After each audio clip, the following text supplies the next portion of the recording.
Si les Stéphanois ont réalisé le parcours parfait en championnat avec 2 victoires, il y a eu un couac en milieu de semaine face aux Turcs de Karabouspor en Europa League. Alors les Stéphanois veulent refaire le plein de confiance avec la réception de Rennes qui reste sur un éclatant succès 6-2 face à l'Évian-Thonon-Gaillard.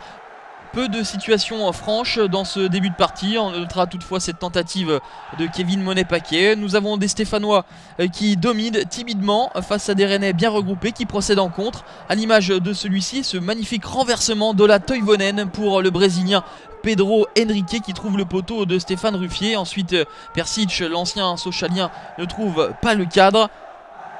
Les Rennais attendent, sont bien en place, bien regroupés, quelque peu dominés.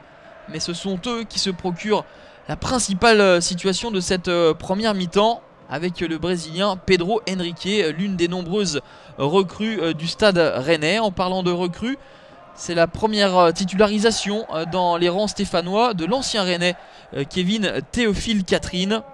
3 anciens rennais du côté stéphanois, Lemoine, Erding et donc Théophile Catherine.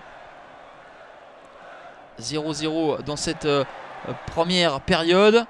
Le centre et la faute sur Mevlut Erding, c'est en tout cas ce que décide monsieur Buquet qui désigne le point de pénalty.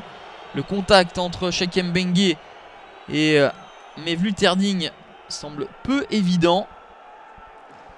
Toujours est-il que le Turc, qui a déjà marqué 3 buts depuis le début de la saison et déjà un pénalty face à Guingamp lors de la première journée, a l'occasion de faire grimper son total de buts, mais ce ne sera pas le cas puisque la tentative de Erding est complètement ratée.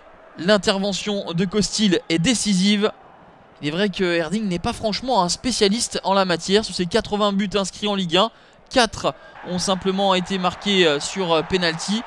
La deuxième période à présent avec Romain Hamouma, le déboulé de l'attaquant stéphanois déséquilibré par Sylvain Armand. Le carton jaune à l'encontre de l'ancien parisien. Les jambes semblaient lourdes durant la première période du côté des Stéphanois du fait du match d'Europa League en milieu de semaine.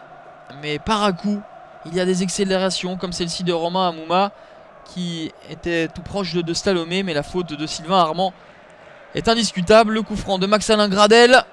Il avait trouvé la réussite il y a une semaine, exactement dans la même position face à Reims. Cette fois-ci, ça passe à quelques centimètres du poteau de Benoît Costil.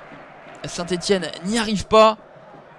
Une dernière offensive avec ce ballon mal renvoyé par la défense rennaise et la tentative lointaine de Mustapha Bayal qui ne sera pas cadré. Saint-Etienne aura poussé, tout tenté sans parvenir à faire sauter le verrou rennais. 0-0 score final. Comme la saison dernière, les Bretons obtiennent le point du match nul à Geoffroy Guichard.